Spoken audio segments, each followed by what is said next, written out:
नमस्कार, स्वागत है आपका वैश्य व्यापार न्यूज में और मैं हूं आपके साथ अमन वर्मा। चलिए नजर डालते हैं व्यापार से जुड़ी कुछ खास खबरों की तरफ। पटना से हमारे संवाददाता जितेंद्र गुप्ता की report. Patna Indore Rajendra Nagar express train जो इंदौर से पटना जा रही थी, कल सुबह 3:10 पर कानपुर के पुखराया के पास दुर्घटनाग्रस्त हो गई। ट्रेन की 14 बोगियां कानपुर के पास पुखराया में पटरी से उतर गई। हादसे में अब तक 142 लोगों की मौत हो गई है और लगभग 200 से ज्यादा लोग घायल हैं।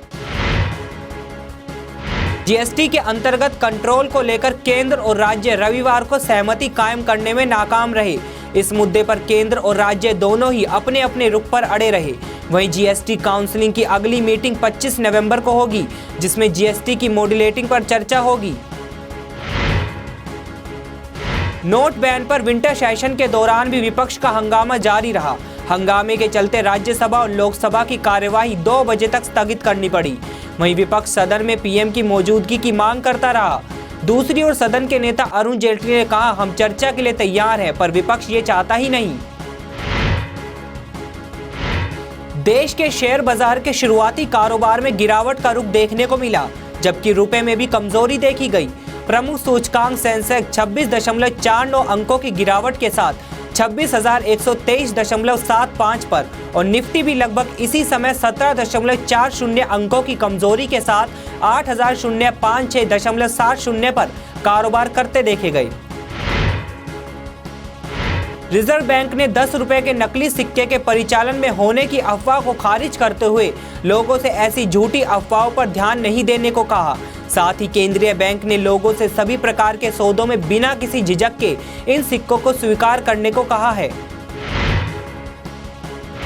नोटबंदी से आपके फिक्स डिपॉजिट पर नकारात्मक असर पड़ने वाला है।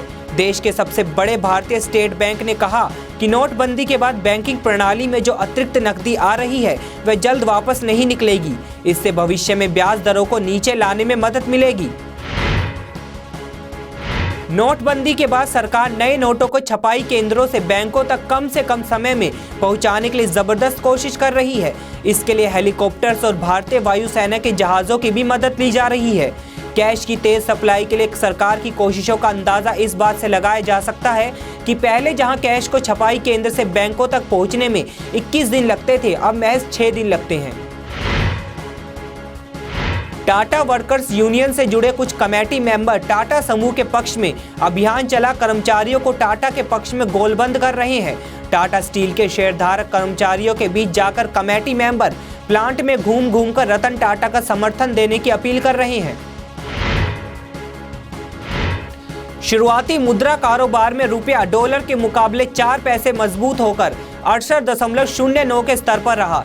इसके पीछे अहम कारण बैंकों और निर्यातकों द्वारा डॉलर की ताज़ा बिकवाली करना रहा।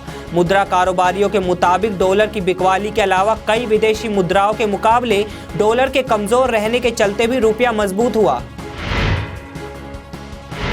सस्ती उड़ान सेवा देने वाली स्पाइसेस एयरलाइंस ने अपने ग्राहकों के लिए स्पाइसी एनुअल सेल शुरू की है।